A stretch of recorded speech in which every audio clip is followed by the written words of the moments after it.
जय हिंद दोस्तों, स्वागत करते हैं आप सभी को आपके अपने यूट्यूब चैनल पर। जैसा कि आप सभी लोग जान रहे हैं कि पहले दिखाई नहीं दे रहा है, मुंह ही नहीं दिखाई देता।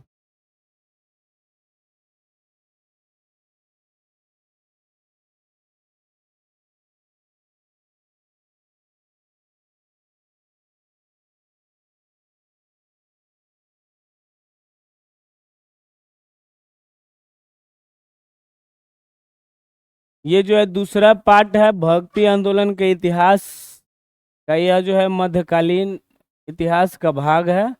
और इसका जो पहला वीडियो आप यदि नहीं देखे हो तो जा करके देख लीजिए।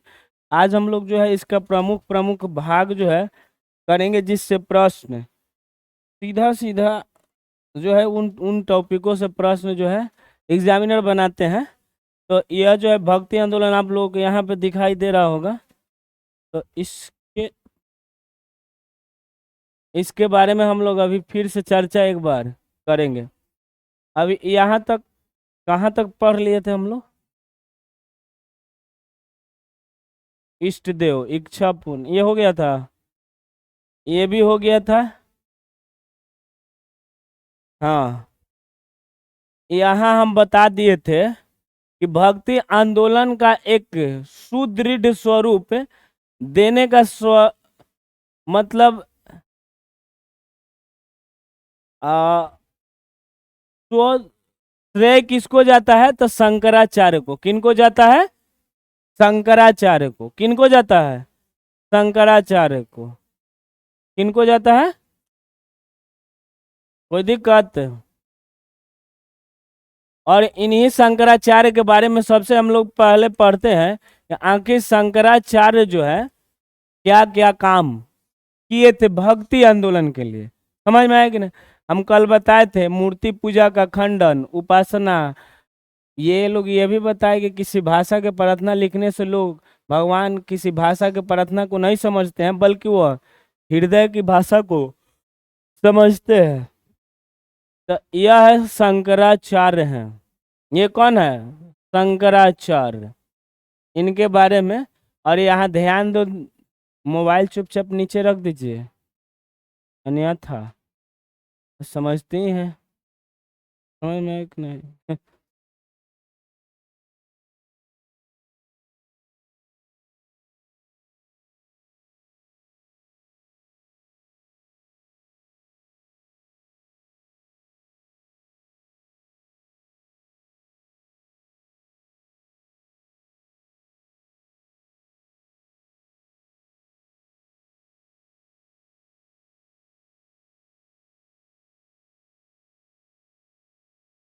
यहाँ देखो, ये है शंकराचार्य, वहां पे है उनका फोटो लगा हुआ। भक्ति आंदोलन के सबसे प्रथम व्यक्ति देख लो, बसवन्ना के बाद। किन के बाद? बसवन्ना के बाद। अच्छा बताओ तो, तमिल में रामायण को किसने लिखा था? कंबन। क्या नाम था? कंबन। अच्छा, सबसे पहले भक्ति आंदोलन का प्रारंभ किधर से हुआ था? दक्षिण भारत के कहाँ? तमिलनाडु से। और दो मत के लोग थे, कौन कौन? शैव मत और एक वैष्णव मत। शैव मत वाला को क्या कहा गया? नैना। और वैष्णव मत वाला को अलवार। कोई दिक्कत? अब देखिए, शंकराचार्य को भक्ति आंदोलन का प्रथम संत माना जाता है। अब क्वेश्चन पूछ सकता है कि भक्ति आंदोलन का प्रथम संत किन्हें कहा जाता है? किन्हें? शंकराचार्य। दिखाई दे रहा है, वही है शंकराचार्य। उनका जन्म जो है केरल के कलाडी में हुआ था। कहाँ हुआ था? केरल कलाडी। कहाँ हुआ था? केरल कलाडी। हुआ कब था? तो 788 ईस्वी। कब हुआ था? 788। कब हुआ था? 788। फिर से बोलो तो, कब हुआ था? कहाँ हुआ था? केरल कलाडी। कहाँ हुआ था? केरल कलाडी। कहाँ हुआ था? केरल कलाडी। अब इधर देखो, इसके दर्शन का आधार वेदांत है। अब वेदांत कै गो है? 3। और इधर देखो, उपनिषद, ये इनका जो है, इनके जो दर्शन है, इनके जो दर्शन है, जो भी इन्होंने अपना दर्शन लिखा या बताया, तो इनके जो आधार है, आधार तो ये किसको आधार मान करके से दर्शन दिए? वेदांत को और उपनिषद को। कुल उपनिषदों की संख्या कितनी है? 108। कितनी है? 108। देखो इधर शंकराचार्य ने अद्वैतवाद का मत दिया और कहा कि इस संसार झूठा है और ब्रह्म सत्य है।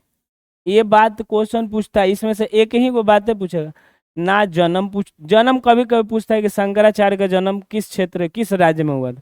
केरल का लैंड, 1788 में, यह सॉरी 788 में।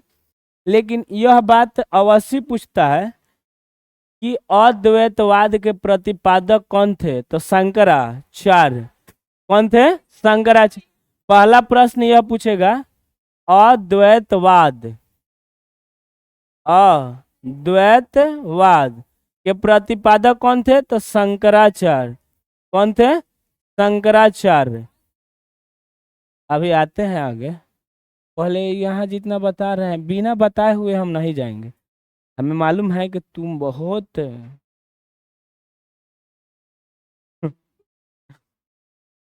अद्वैतवाद में इन्होंने क्या बताया? इन्होंने बताया संसार क्या है? झूठा है। सिर्फ और सिर्फ ब्रह्म क्या है? सत्य है। ब्रह्म क्या है? सत्य है। और सत्य ही ब्रह्म है। समझ में आया कि नहीं? ब्रह्म किनको कहा? सत्य को। समझ में आया कि नहीं? परमात्मा। ये परमात्मा क्या है? सत्य। बाकी संसार पूरा का पूरा क्या है? झूठा।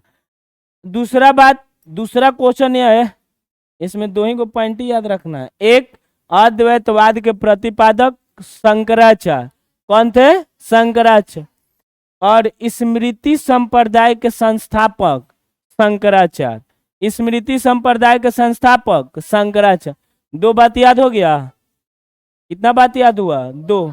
वैसे इसमें जितना स्लाइड में ओवरऑल बात है कि शंकराचार्य भक्ति आंदोलन के प्रथम संत माने जाते हैं। कौन से संत? प्रथम, जिनका जन्म केरल के कलाडी में हुआ था 788 ईस्वी में। कोई दिक्कत? कब हुआ था? 788। इन्होंने एक बात बताया कि पूरा का पूरा संसार क्या है? झूठा।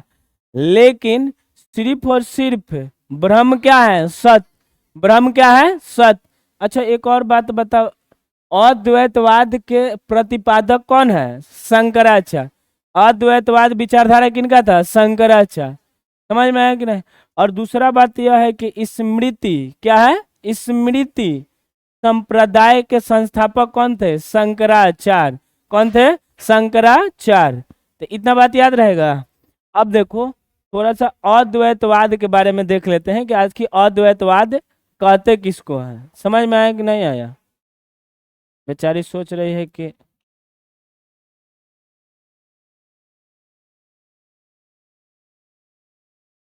हमें जो जो चीज पढ़ने में दिक्कत हुआ इतिहास, हम वो शब्द पक्का ही बच्चों को समझाने का प्रयास किए हैं। तुम लोगों को भी वो शब्द जो हमें पढ़ने के दौरान, जो इतिहास पढ़ने के दौरान जो भी समस्या उत्पन्न होता था कि इस शब्द को नहीं समझ पाने से जो है हमको इतिहास कम समझ में आया, और जब भी समझ में आया बाद में तो हम प्रयास किए कि शब्द, उस शब्द को यदि समझा दिया जाए बच्चों को तो शायद याद हो सकता है आसानी से। समझ में आया कि नहीं? का अरे जा ये देखो अद्वैतवाद के मतलब क्या होता है? अ के मतलब होता है नहीं, जहां अ लगा हुआ है नहीं। अद्वैत के मतलब, द्वै के मतलब क्या होता है? दो। कितना होता है? दो। आ देखो इधर, यहाँ देखो कहाँ है। इस दर्शन के अनुसार संसार में केवल एक ही परम सत्य ब्रह्म है। ये तो पहले पता चल गया, एक ही है। इसके बाद समझो, आत्मा और ब्रह्म अलग नहीं है। अद्वैतवाद के अ के मतलब नहीं, द्वैत मतलब दो नहीं है। दो वैत मतलब दोनों अलग अलग नहीं है। इसका मतलब आत्मा और परमात्मा दोनों क्या है? एक है। दोनों क्या है? एक है।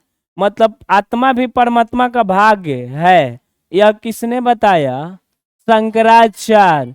किसने बताया? शंकराचार्य। उन्होंने बताया कि इस दुनिया का सबसे सत्य कौन है? सत्य कौन है? ब्रह्म। अब देखो, आत्मा ही क्या है? ब्रह्म है। अर्थात हम लोग ये कह सकते हैं ना कि आत्मा ही क्या है? ब्रह्म है। मतलब हम बताएं कि आत्मा और परमात्मा अलग नहीं है, दोनों एक दूसरे का क्या है? भाग है। समझ में आया कि नहीं? अद्वैत बाद का सिद्धांत दिया इसका और इस दुनिया क्या है? झूठा है। देखो, इस दर्शन के अनुसार संसार में केवल एक ही परम सत्य है, जिसका नाम क्या है? ब्रह्म। और आत्मा ही क्या है? ब्रह्म। मतलब सत्य ही क्या होगा?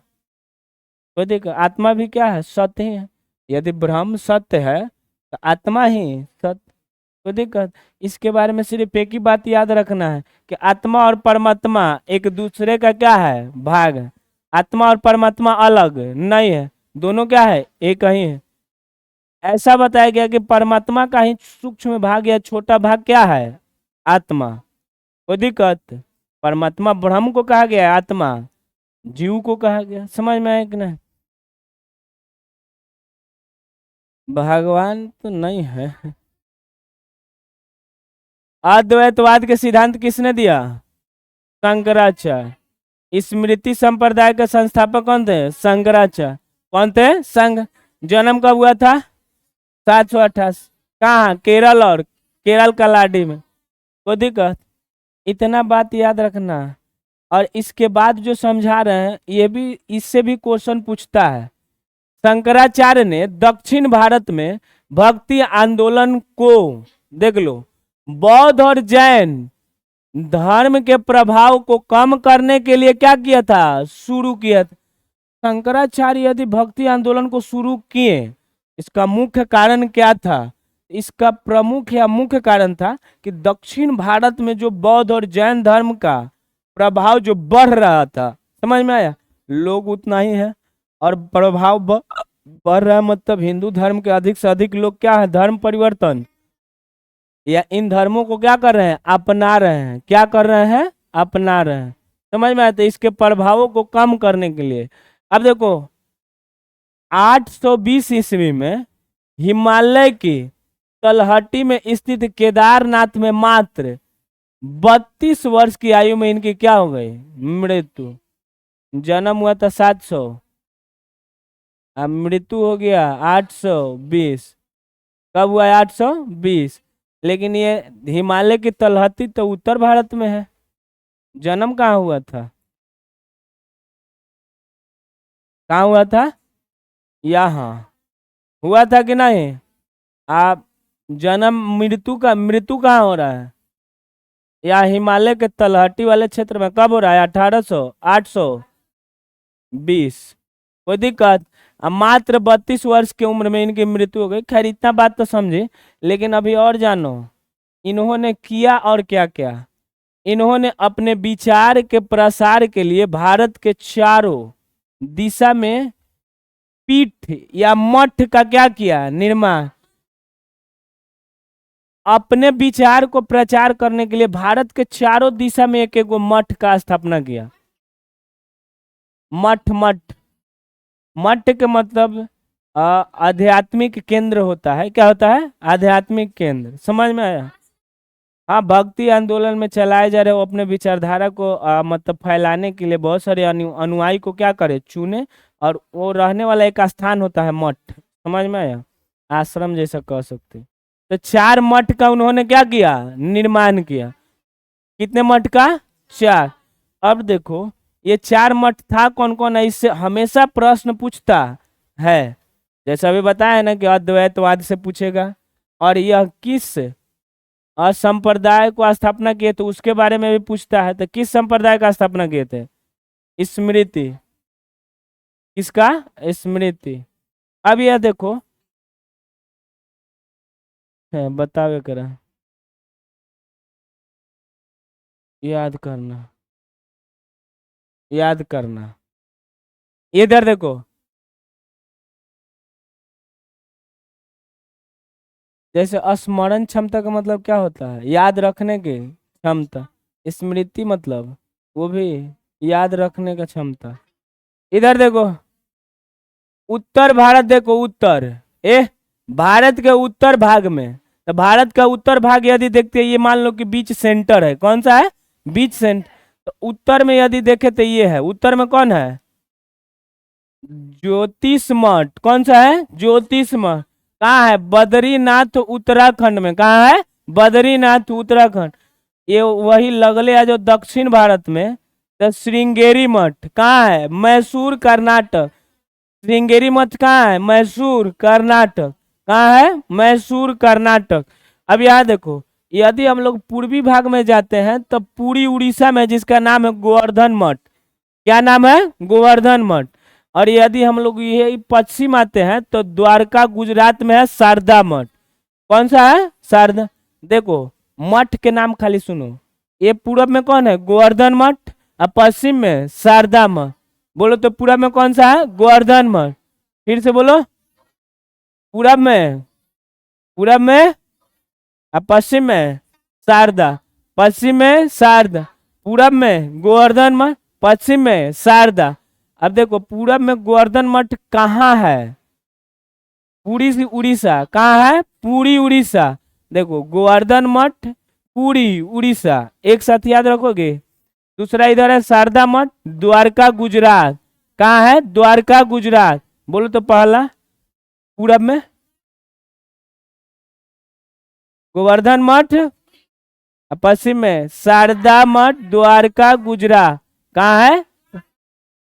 यहाँ बोलेगी तो याद होगा, घरे रट के हार जाएगी, याद होने के बाद कुछ नहीं है, क्योंकि घरे तुम रटोगी नहीं। मत नहीं ध्यान देगी, कोई दिक्कत नहीं। इधर देखो, उत्तर में कौन सी है, क्या है, ज्योतिष मठ। कहाँ है, बद्रीनाथ उत्तराखंड। और दक्षिण में कौन है, श्रृंगेरी मठ। मैसूर कहाँ है, कर्नाटक, क्या है, मैसूर कर्नाटक। याद रखेगी, ज्योतिष मठ। इधर देखो, ये यदि भारत के मैप में देखे, यहाँ देखो, यदि भारत के मैप में देखे तो ये वाला भाग कौन सा है, उत्तर, और ये वाला कौन है, दक्षिण, ये कौन है, पूरब, ये क्या है, पश्चिम। ये देखो, ये है ज्योतिष मठ, कौन सा है, ज्योतिष, जो कहाँ है, बद्रीनाथ उत्तराखंड, बद्री उत्तराखंड। और यहाँ देखो, ये दक्षिण में कहाँ है, श्रृंगेरी पीठ, मैसूर कहाँ है, कर्नाटक। ये छोटा छोटा दिखाई दे रहा है मंदिर वह है ना। इधर देखो, पूरब में कौन था, गोवर्धन पीठ, पूरी उड़ीसा। और इधर कौन था, शारदा पीठ, द्वारका गुजरात। याद रहेगा, यो जी यो, ये भी उसी का एक भाग है, तुम देख सकते हो। पानी में तो नहीं है, ये दिखाई दे रहा है, वही है, वही। यहाँ देखो, ये गोवर्धन मठ कहाँ है, उड़ीसा में। हमको यहाँ एक चीज दिखाना है, तुम देख लो। और यहाँ देखो, ज्योतिष मठ कहाँ है, यहाँ देखो तो ये पश्चिम वाला के ना है, शारदा पीठ कहाँ है, द्वारका। आज नीचे देखो, ये कौन सा है, श्रृंगेरी पीठ, मैसूर। वेद दिखाई दे रहा है, ये कौन सा वेद है, ऋग्वेद।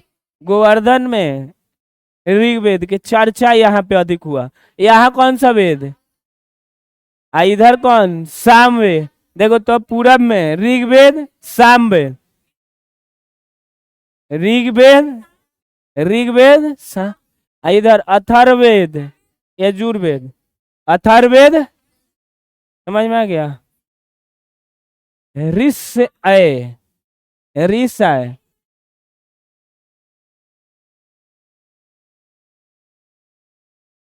ये थोड़ा सा गड़बड़ कर दिया एआई को देने के बाद। ना, अंतर न है। जब वैदिक युग पढ़ाएंगे ना, वैदिक काल, तो बताएंगे कि आखिर अंतर है क्या। अच्छा एक बात बताओ, ये इतना प्रचार प्रसार किए, सुनो, इतना प्रचार प्रसार किए, इधर देखो, दार्शनिक संतों में सबसे अधिक प्रसिद्ध शंकराचार्य को मिली। सबसे अधिक प्रसिद्धि किनको मिली? शंकराचार्य। परंतु शंकराचार्य का निर्गुण ज्ञानवादी दर्शन मन में उत्पन्न निराश के विषाद को खत्म ना कर। यहां देखो, शंकर अधिक से अधिक प्रसिद्धि किनको मिली? शंकराचार्य। लेकिन देखो, लोग के बीचों में इन्होंने कौन सा दर्शन का प्रचार किया? निर्गुण ज्ञानवादी।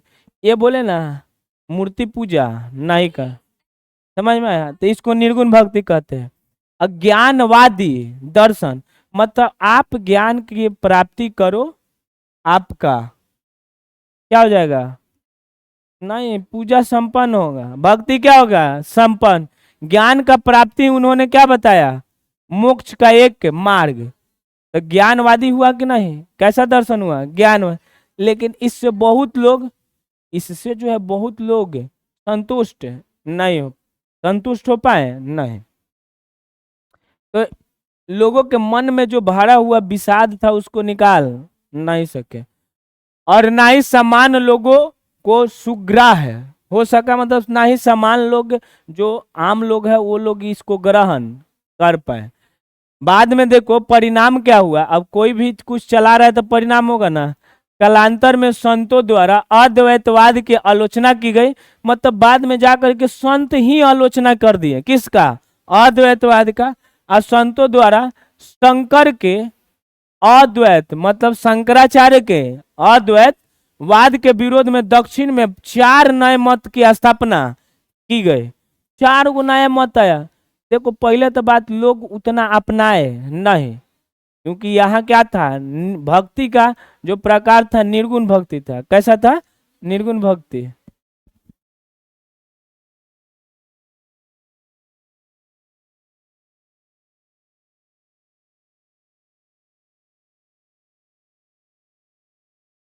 इधर देखो, अब यहाँ देखिए अद्वैतवाद का लोग तो अपनाए नहीं, लेकिन लोग भी नहीं अपनाए, और इसके विपक्ष में 4 विचारधारा भी आया। और वो भी किनके द्वारा? संत के द्वारा। किनके द्वारा? संत। अब सुनो, 4 विचारधारा क्या? अद्वैत के मतलब ये कह रहे हैं कि आत्मा और परमात्मा क्या है?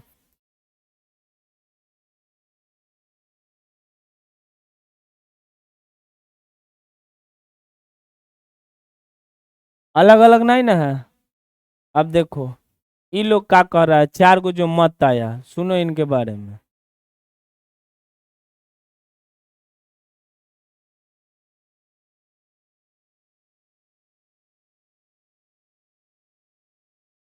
इधर देखो, इधर इधर ध्यान से। 4 को मत आया था ना। तो पहला तो यह है, पहला इधर देखो, विशिष्टता द्वैतवाद। क्या आया? विशिष्टता द्वैतवाद। जिसका विचारधारा कौन दिए थे? रामानुजाचार्य। कौन दिए थे? रामानुजाचार्य। दूसरा आया द्वैतवाद। दूसरा कौन आया? द्वैत। जिसको किसने दिया? माधवाचार्य। और तीसरा आया शुद्धाद्वैतवाद। जिसको कौन दिया? जिष्णु स्वामी या वल्लभाचार्य। सबसे ज्यादा नाम ये वाला देता है, वल्लभाचार्य। समझ में आया कि नहीं? और चौथा कौन आया? द्वैतवाद। तो क्या कौन? निम्बकाचार्य। देखो अद्वैतवाद का शंकराचार्य, अद्वैतवाद शंकराचार्य। विशिष्ट अद्वैतवाद के बाद तू सिर्फ द्वैतवाद सुनो। अद्वैतवाद के बाद याद रखना द्वैतवाद कौन दिया? माधवाचार्य। अब विशिष्ट द्वैतवाद कौन दिया? रामानुजाचार्य। देखो अद्वैतवाद शंकराचार्य, द्वैतवाद माधवाचार्य, विशिष्ट द्वैतवाद रामानुजाचार्य। कौन दिया? रामानुजाचार्य। अब देखो शुद्ध, ये बोले ना, सुनो, शुद्ध विशिष्ट हो गया तब शुद्ध करो उसको। तो शुद्ध कौन दिया? वल्लभाचार्य। कौन दिया? वल्लभाचार्य। द्वैतवाद निम्बकाचार्य। कौन दिया? निम्बकाचार्य। कोई दिक्कत? अब इसी से क्वेश्चन पूछता है एगो, समझ में आया कि नहीं? एक प्रश्न इसी से पूछ लेता है, एक अद्वैतवाद शंकराचार्य वाला मिला करके। समझ में आया कि नहीं? कोई दिक्कत? ये जितना टॉपिक पढ़ा है इतना में से सबसे अधिक इसी से प्रश्न पूछा जाता है। कोई दिक्कत क्या?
अब देखो, इसका ट्रिक है, रवि मामा वाले, रवि मामा वाले नींबू लेके भागो।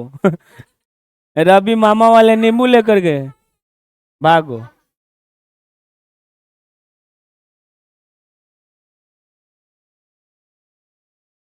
रवि के मतलब रामानुजा, चार र से रामानुजा। अब यहाँ देखो, ऐसे याद रखेगी सर, विशिष्टता द्वैतवाद, द्वैतवाद, शुद्धा द्वैतवाद, वैसे याद रखेगी सब, बल्लभ है, शुद्ध है, बल्लभ क्या है, शुद्ध है। इधर आके बैठेगी तुम, उसको बोलो इधर आके बैठने के लिए। ए मुस्कान,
हेलो गाइस, वो लेकर के नहीं आई हो सब चार्जर,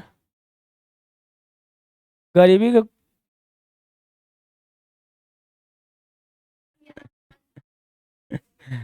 इधर देखिए, रामानुज इनको कह सकते हैं या रामानुजा, चार, क्या कह सकते हैं, रामानुज या रामानुजा, चार। यहाँ देखो, रामानुज का जन्म जो है तमिलनाडु के, पढ़ो, हमारे नहीं आता पढ़ने।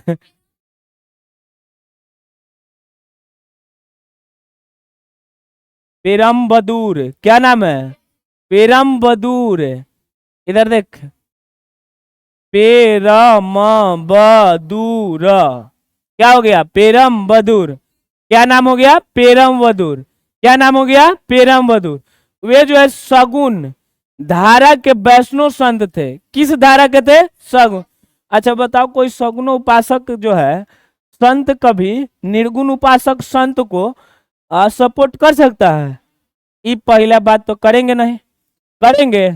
किनको? शंकराचार्य को। किनको? शंकराचार्य को। इन्होंने देखो शंकराचार्य के ज्ञानवादी द्वैत दर्शन के विरोध में इन्होंने विशिष्टता द्वैतवाद का क्या दिया? दर्शन। इसके विरोध में, समझ में आया कि नहीं? अच्छा कैसे दिए? अब देखो, ज्ञान के स्थान पर भक्ति को महत्ता प्रदान। ये बोले कि सुनिए, ज्ञान नहीं, भक्ति कीजिएगा तो मोक्ष की प्राप्ति हो सकती। लेकिन भक्ति में ऐसा नहीं था कि इन लोग यह भी भक्ति में बोले कि आप पूजा कीजिए तो मूर्ति पूजा ही कीजिए, ऐसा नहीं। लेकिन भक्ति आप कीजिए, ज्ञान प्राप्ति से ज्यादा बेहतर भगवान भक्ति से खुश होंगे, और तभी आपको क्या मिल सकता है? मोक्ष। क्या मिल सकता है? मोक्ष। अर्थात मोक्ष की प्राप्ति आपको तभी हो सकती है। तो बताओ तो, याद देखो, रामानुजाचार्य किस मत के प्रतिपालक थे? विशिष्ट द्वैतावाद। क्या? कौन से मत? विशिष्टता द्वैतावाद। और किसके विरुद्ध में यह मत दिए थे? शंकराचार्य के अद्वैतवाद के विरुद्ध। और उसमें भी क्या, कौन से टॉपिक के विरुद्ध? ज्ञानवादी दर्शन के विरुद्ध में इन्होंने क्या बताया? भक्ति। क्या बताया? भक्ति। किसका मार्ग बताया? भक्ति का। कौन सा मार्ग? जो तू सब करती हो सब, भगवान पे जल ढारना। समझ में आया कि नहीं? अधिक शिवरात्रि गर्मी के दिन में नहीं आता है, शंकर भगवान ठंडाए हुए हैं तो उन पे जल ढारा जाता है ठंडी में, गर्मी में, ये सब गर्मी में। समझ में आया कि नहीं? देखो, पर्व त्योहार ऐसा होना चाहिए कि गर्मी में जल ढारा है तो उनको ठंडा लगेगा, ठीक रहता है। और ठंडे में जल ढारा है तब कैसा लगेगा? सिकुड़ जाएंगे। हाँ, गुस्साएंगे भी नहीं। अब देखो, विशिष्टता द्वैतवाद का मतलब क्या होता है? इसका अर्थ भी तो समझना जरूरी है ना। यहाँ देखो, विशिष्टता द्वैतवाद का मतलब होता है विशिष्ट। ये इधर देखो, इसको अलग कर देते हैं, विशिष्ट में एक द्वैतवाद। अद्वैत बोले थे ना, ये बताए ना कि विशिष्ट मतलब विशेष गुण वाले से युक्त है। विशेष गुण वाले से क्या है? युक्त। विशेष मतलब कुछ अलग प्रकार के गुण से क्या है? युक्त है। और दूसरा अद्वैत के मतलब, इसमें भी तो अद्वैतवाद है कि नहीं? लेकिन ये बताए कि विशिष्टता अद्वैतवाद। कैसा? विशिष्टता।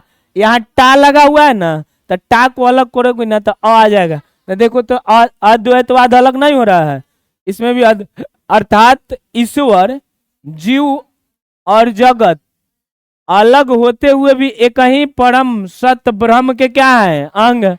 वो भी तो ये बतवा बोले थे। क्या बोले थे? है ना, अलग नहीं। लेकिन उन्होंने बताया था मोक्ष की प्राप्ति ज्ञान, ये क्या बताए थे? भक्ति।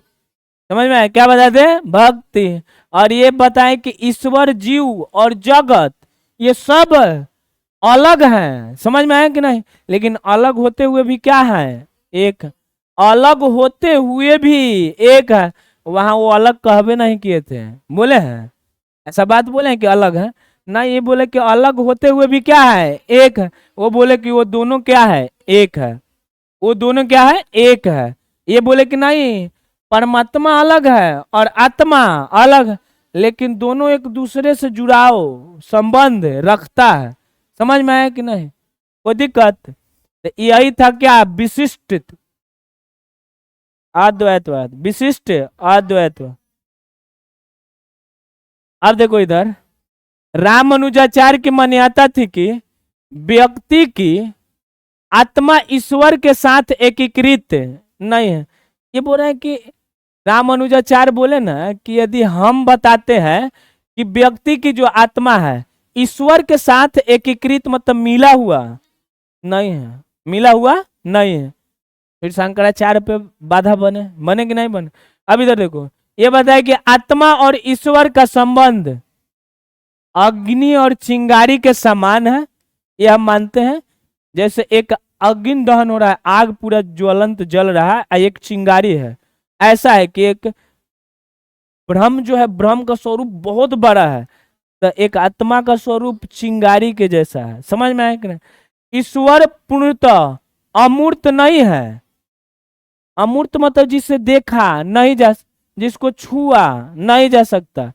अमूर्त के मतलब ये बोले कि अमूर्त है ही नहीं, मतलब दिखाई दे सकते हैं, समझ में? जिनको हम लोग छू सकते हैं।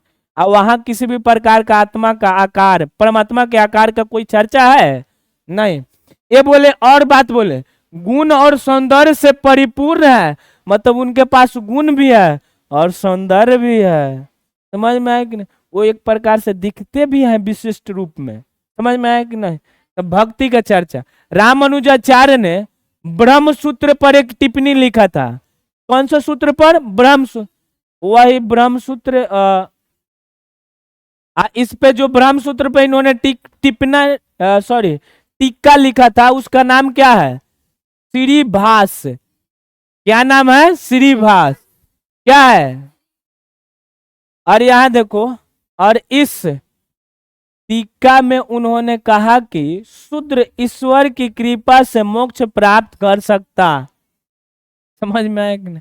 ये बताए थे। ये जो यहाँ है श्रीभाष, श्रीभाष के रचयिता कौन है? रामानुजा। कौन है? रामानुजा। किस पर टीका लिखे हैं? किस पर? ब्रह्मसूत्र। किस पर लिखे हैं? ब्रह्मसूत्र। लेकिन एक बात याद रखना कि इन्होंने जो है बताया कि शूद्र ईश्वर के कृपा से क्या पा सकता है? मोक्ष। क्या पा सकता है? देखो ना, ये दक्षिण भारत में ना जन्म हुआ था। रामानुजाचार्य को दक्षिण भारत में विष्णु का अवतार माना जाता है। ये प्रश्न कई बार पूछे हुए हैं, समझ में आया कि नहीं? तो रामानुजाचार्य से दो से तीन प्रश्न पूछता है। विशिष्टता द्वैतवाद के प्रतिपादक रामानुजाचार्य। श्रीभाष ब्रह्मसूत्र में जो टिप्पणी लिखा गया, रामानुजाचार्य। और दूसरा, दक्षिण भारत के विष्णु का अवतार माना जाते हैं रामानुज। एक से ज्यादा क्वेश्चन नहीं पूछता, ये जो बताए थे।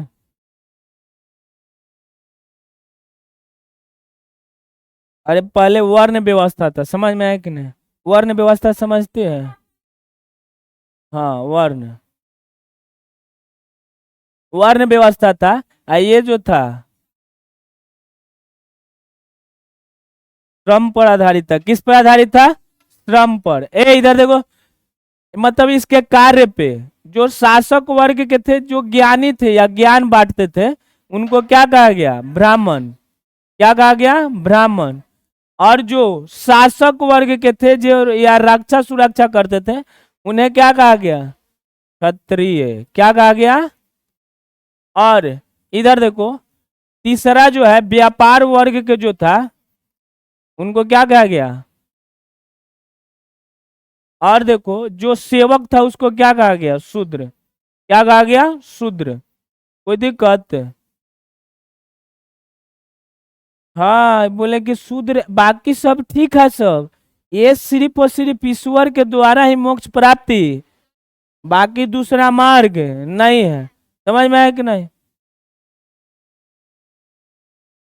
देखो, खैर महान व्यक्ति थे, अब इनके बारे में क्या ही कहा जाए, छोड़ दे। अब हो गया खत्म, कल पढ़ेंगे।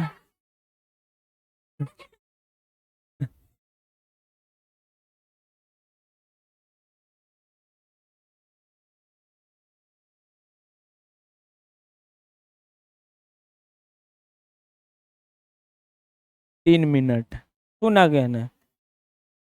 ये देखो, इसके बाद कौन आए थे? माधवाचार्य। किन, इनका नाम क्या था? माधवाचार्य। अच्छा बताओ तो, माधवाचार्य किस मत के प्रतिपादक थे? मध्य में थे।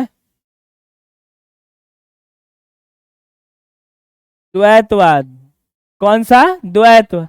देखो इधर, अद्वैतवाद, फिर विशिष्ट अद्वैतवाद, बीचवा में कौन था? खाली द्वैतवाद। तो बीच में मतलब मध्य, मध्य मतलब मध्वाचार्य। समझ में आ गया?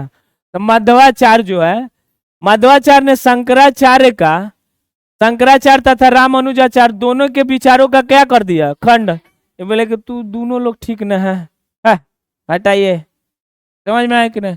इनका नाम एक और था, आनंद तीर्थ। क्या नाम था इनका? आनंद तीर्थ। अपना एक नवीन मत दिया जिसे क्या कहा गया, द्वैतवाद। क्या कहा गया, द्वैतवाद। और उन्होंने अपने सिद्धांत में क्या बताया कि आत्मा और परमात्मा को पृथक तत्व माना तथा लक्ष्मी नारायण की भक्ति को मोक्ष का प्रमुख। अलग हो गया कि नहीं? ये बोले द्वैत मतलब दोनों क्या है, दो हैं। दोनों क्या है, द्वैत का मतलब दो हैं, मतलब आत्मा और परमात्मा दोनों अलग अलग है। अलग अलग है कि नहीं? और ये अलग अलग है। तो एक बात बताइए, ये बोले कि लक्ष्मी नारायण के पूजा कीजिए, लक्ष्मी नारायण के पूजा कीजिए, कथा करवाइए, मोक्ष की प्राप्ति मिल सकता। कल करवाओ प्रीति लक्ष्मी नारायण की, मोक्ष प्राप्ति करना है ना, उसी में इसको भी बुला ले रहा, मोक्ष की मिल जाएगा। समझ में है कि नहीं? लक्ष्मी नारायण की पूजा करेंगे।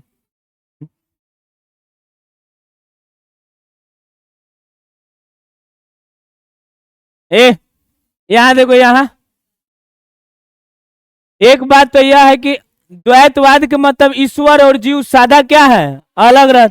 इसका मतलब द्वैतवाद के मतलब क्या है, दोनों क्या है, अलग अलग। कोई दिक्कत? अद्वैत मतलब एक, आ, विशिष्ट अद्वैतवाद के मतलब दोनों अलग अलग है।